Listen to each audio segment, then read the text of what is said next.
Goeiemôre en welkom by ons oggendoordenkings. Vanoggend lees ek vir ons vanaf Josua 2 vers 8. Voordat die verkenners gaan lê het om te slaap, het sy op die dak geklim na hulle toe.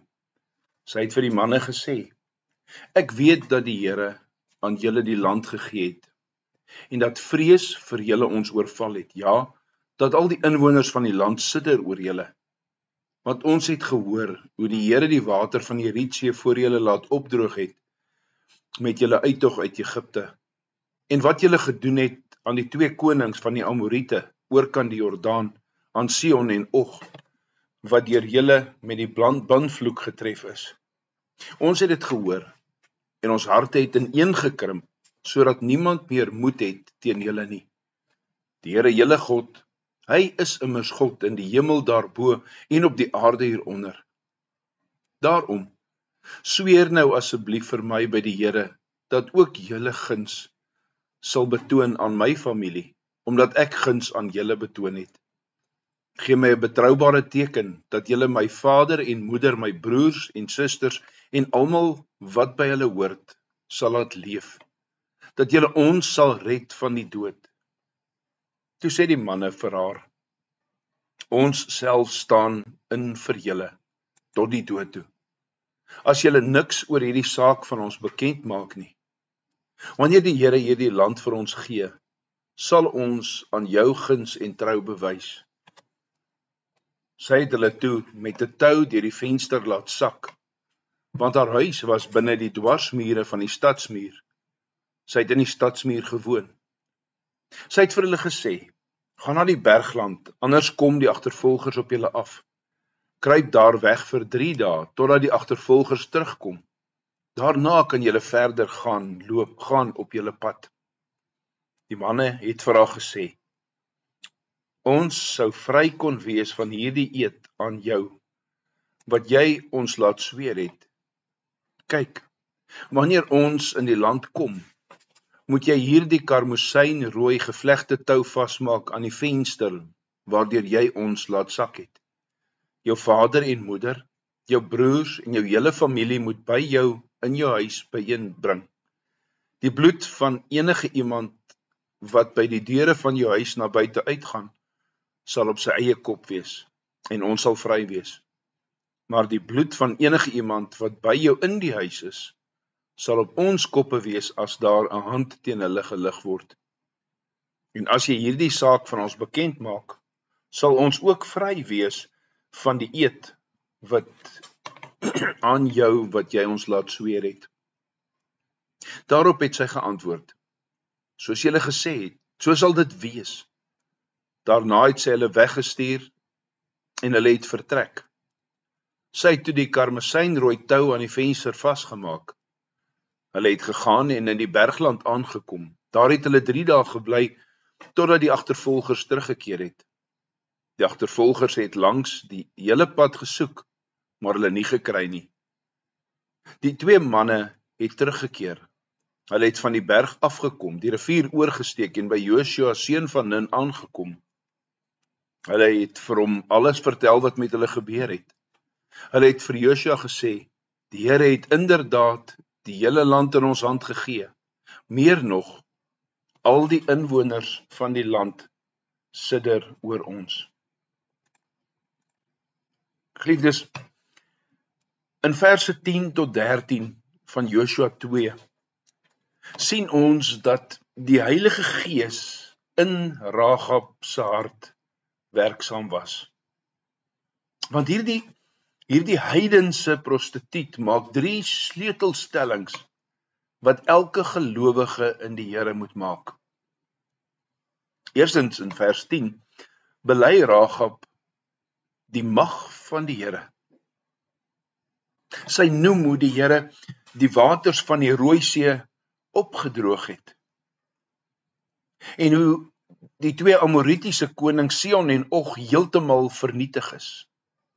Dan in vers 11 kom bely Rahab die majesteit van die Here wanneer sy sê: Die Here jou God, Hy is God. Hy is die God in die hemel daarbo en op die aarde hieronder. Dan in vers 3 bely Rahab die barmhartigheid van die Here. 2 keer gebruik sy die Hebreëse woord gesed. 'n woord wat reg deur die Ou Testament gebruik word. En tog is dit 'n konsep wat moeilik in Afrikaans vertaal of geplaas kan word. Want verskillende vertalings gebruik verskillende woorde, soos goedertierenheid en barmhartigheid. Soos verbondstrou, verbondsgetrouheid. Dit is belangrik om op te let dat Rahab met haar versoek om goddelike gesed, ware geloof uitdruk. Goddelike barmhartigheid, goedertierenheid, verbondsgetrouheid. Ja, sy kom druk haar geloof uit. Want ware geloof is nooit tevrede om net intellektuele waarhede uit te druk nie. Ware geloof is nooit tevrede om net die kennis te hê nie.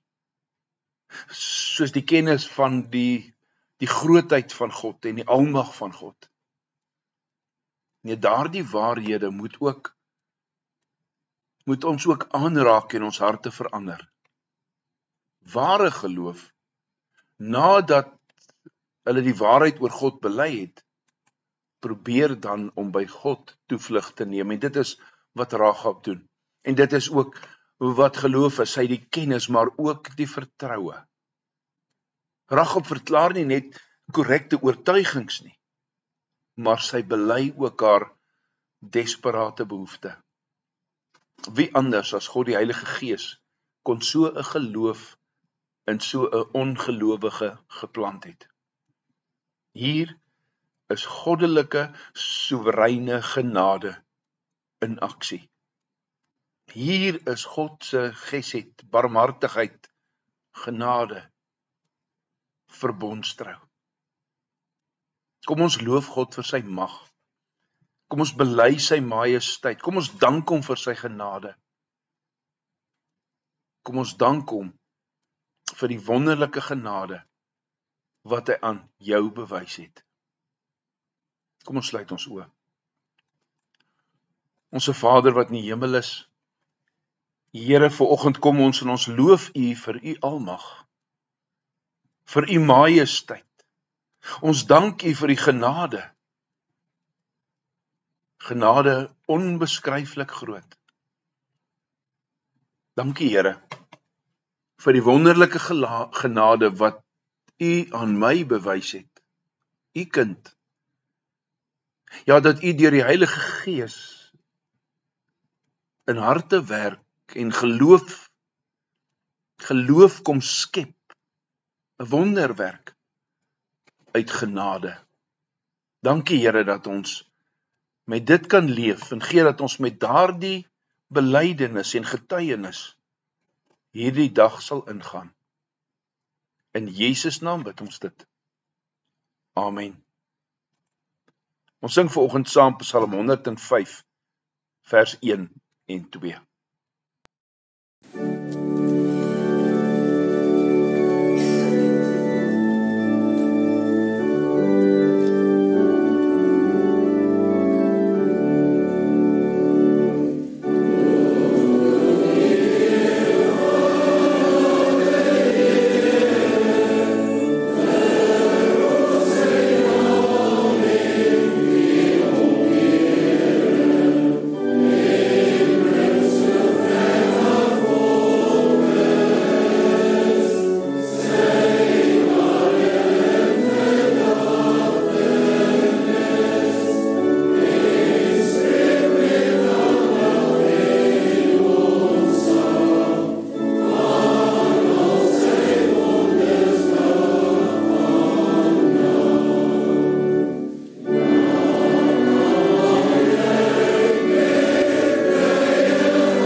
Geliefdes, vir môreoggend lees ons Josua 3 vers 1 tot 6.